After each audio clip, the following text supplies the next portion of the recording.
अध्यक्ष महोदय, मी आज महसूल व शालेय शिक्षण क्रीडा विभागावर चर्चा करण्यासाठी उभा आहे। अध्यक्ष महोदय, माझ्या मतदारसंघामध्ये वागी तालुका जिल्हा नांदेड इथे एक जिल्हा परिषद शाळा आहे, प्राथमिक माध्यमिक शाळा आहे आणि पहिली ते 10वी शाळा आहे। शेतकऱ्याच्या इथून मुलं घडत असतात। अध्यक्ष महोदय, या भागातून नांदेड उत्तर मतदारसंघातून ही जिल्हा परिषद शाळा फार मोठी आहे आणि कम से कम 50 गावातले लोक विद्यार्थी इथे शिकायला येतात।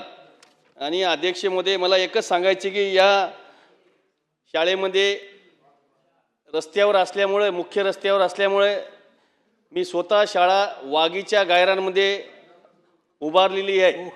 अध्यक्ष महोदय, कालच मागच्या 2 महिन्याखाली त्याचं लोकार्पण भूमिपूजन झालेलं आहे। अध्यक्ष महोदय, आणि त्याच्यासाठी जो निधी लागतो तो डीपीटीसी मधून तो निधी अपुरा होत आहे। अध्यक्ष महोदय, तो निधी आपल्याला या नांदेड उत्तर मतदारसंघामध्ये त्या शाळेचं आपल्याला डेव्हलप करायचं, विकास करायचा आहे। तिथून विद्यार्थी घडले पाहिजेत, चांगले शाळेतून कलेक्टर डॉक्टर झाले पाहिजे। अध्यक्ष महोदय, शेतकऱ्याचे मुलंसुद्धा डॉक्टर झाले पाहिजे, वकील झाले पाहिजेत, अशी माझी भावना आहे माझ्या मतदारसंघातली।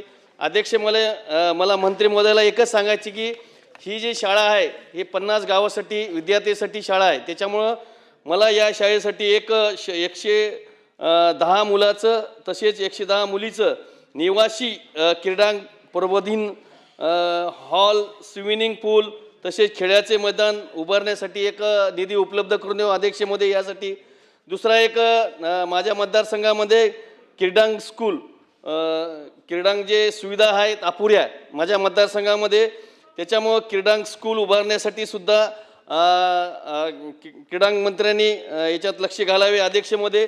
तसेच माझ्या मतदारसंघामध्ये तहसील कार्यालय, आमचे 2 मतदारसंघात अध्यक्ष महोदय, दक्षिण आणि उत्तर, त्याच्या एकच तहसील आहे असे अध्यक्ष महोदय, आणि तिथं 12 लाख लोकसंख्या आहे। त्या एका तहसील ऑफिसमध्ये तहसीलवर जे अवलंबून जे अडचणी येतात, रॅशन कार्डच्या, प्रमाणपत्राच्या विशेष काही म्हणजे अलग अलग, आणि नांदेड शहरामध्ये स्कूल आहेत, शैक्षणिक क्षेत्र मोठं आहे नांदेड शहरामध्ये या महाराष्ट्रामध्ये, कारण त्याच्यामुळे विद्यार्थी खूप बाहेरचे लोकसुद्धा महाराष्ट्रातून विद्यार्थी त्या नांदेड शहरामध्ये आहेत। त्याच्यासाठी प्रमाणपत्राला अडचण येते अध्यक्ष महोदय।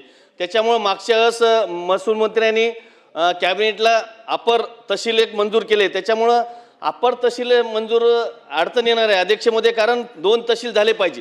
एका तहसीलवर 3.5 लाख लोकसंख्या असती, त्याच्यामुळे 12 लाख लोकसंख्या। अध्यक्ष महोदय, एक मिनिट लवकर बोला, एकच मिनिट अध्यक्ष महोदय, 12 लाख लोकसंख्या, 3.5 लाख लोकसंख्या एका तहसील ऑफिसवर लोकसंख्या असती, त्याच्यामुळं एका मतदारसंघामध्ये मात्र एकच तहसीलवर 12 लोकसंख्या असल्यामुळं खूप अडचणी येत आहेत। त्याच्यामुळं नागरिकाची हेळसांड होत आहे, त्याच्यामुळे अडचणी येत आहेत। त्याच्यामुळं मला एक महसूल मंत्र्याला विनंती करायची की माझ्या मतदारसंघामध्ये हे नवीन तहसील उपलब्ध करून देण्यात यावे, त्याला जागासुद्धा उपलब्ध करून देण्यात यावे, हे विनंती करतो अध्यक्ष महोदय। धन्यवाद, मला बोलण्याबद्दल दिल्याबद्दल धन्यवाद।